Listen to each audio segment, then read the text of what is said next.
Dzisiejszym tematem mini kursu jest niebieska godzina.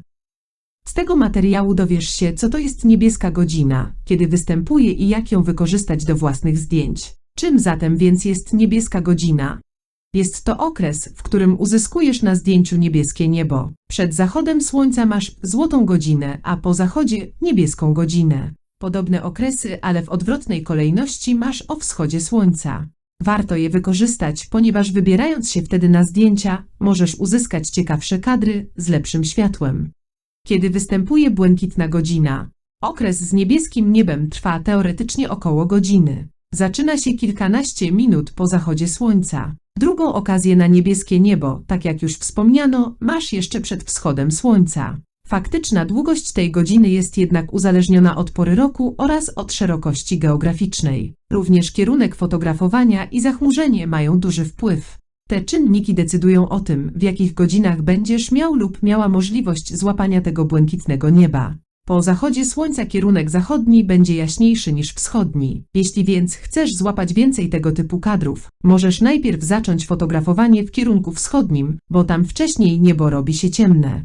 Kierunek zachodni zostaw sobie na później. Takie rozplanowanie da Ci trochę więcej czasu na łapanie zdjęć z niebieskim niebem. W przypadku zdjęć krajobrazowych bez oświetlenia miejskiego możesz odpowiednio zmieniać ekspozycję i wydłużyć czas naświetlania. Dzięki temu niebieskie niebo masz szansę złapać jeszcze później, licząc od zachodu słońca. Jeśli jednak fotografujesz motywy miejskie, to ekspozycję musisz dostosować do oświetlenia sztucznego. Zobacz teraz serię zdjęć wykonanych przy tych samych parametrach ekspozycji. Zdjęcia były robione co 2 minuty i pokazują zachodzące zmiany w czasie pół godziny. Zwróć uwagę, jak szybko niebo zaczyna robić się ciemne. 10 minut to już spora różnica w jego barwie. Zdjęcia były robione latem w Dubrowniku. Pokazują, że w przystałej ekspozycji tak naprawdę na złapanie ładnej barwy nieba masz zaledwie kilkanaście minut. Stała ekspozycja może być wymuszona przykładowo oświetleniem sztucznym fotografowanego obiektu. Wtedy faktycznie masz niewiele czasu na fotografowanie. Oczywiście możesz jeszcze w programie graficznym pokombinować i rozjaśnić trochę niebo. Nie można jednak z tym przesadzić, bo będą widoczne szumy i degradacja zdjęcia. Dzięki temu możesz zyskać raptem kilka dodatkowych minut. Nic więcej. W przypadku zachmurzenia niebo zacznie ciemnieć wcześniej. Nie przeszkadza to jednak w uchwyceniu jego niebieskiej barwy. Nie będzie ona aż tak niebieska jak czyste niebo, ale i takie możesz wykorzystać. Wystarczy, że odpowiednio zmodyfikujesz balans bieli w aparacie. Głównym czynnikiem wpływającym na porę niebieskiej godziny jest położenie słońca poniżej horyzontu. To natomiast zależy od pory roku i szerokości geograficznej. Dodatkowe czynniki, które wpływają na jasność nieba, to jego zachmurzenie oraz kierunek fotografowania. Jak określić czas trwania niebieskiej godziny? Dokładne ustalenie tego czasu wymaga obliczeń.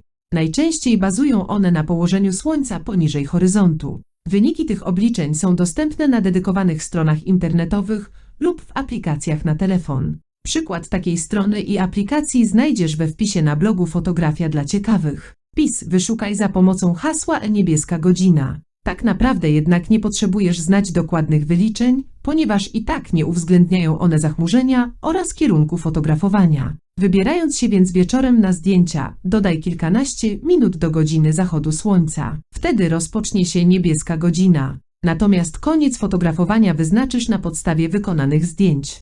Oceń je na ekranie podglądu w aparacie. Tam zobaczysz, czy niebo jest jeszcze niebieskie, czy może już mocno granatowe. Dlaczego niebieska godzina jest taka ważna? Ten czas jest ważny przede wszystkim dla osób fotografujących miejskie krajobrazy. Dzięki temu możesz uzyskać lepsze zdjęcia. Są do tego przypisane 2 powody. Pierwszy to oczywiście kolor nieba. Niebieski zazwyczaj znacznie lepiej prezentuje się na zdjęciach niż czarny. Drugi powód jest pewnie mniej widoczny. Chodzi tu mianowicie o kontrastowość fotografowanej sceny, a w zasadzie o nadmiar kontrastów. Jeśli fotografujesz całkiem w nocy tylko przy świetle nocnego miasta, to masz do czynienia z bardzo dużymi kontrastami. Jeśli natomiast fotografujesz w początkowym okresie niebieskiej godziny, masz do dyspozycji trochę światła naturalnego pochodzącego od nieba. Wtedy to światło miesza się jeszcze ze światłem sztucznym i rozświetla ciemniejsze fragmenty fotografowanej sceny. Jest to szczególnie istotne przy fotografowaniu iluminacji. Wiesz teraz, dlaczego i kiedy warto fotografować, wykorzystując odpowiednią porę. Mam nadzieję, że przyda Ci się ten mini poradnik i na swoich zdjęciach będziesz uwieczniał lub uwieczniała nie tylko zachód słońca, ale również wykorzystasz ten okres, który jest po nim. Oczywiście czas przed wschodem słońca też warto wykorzystać.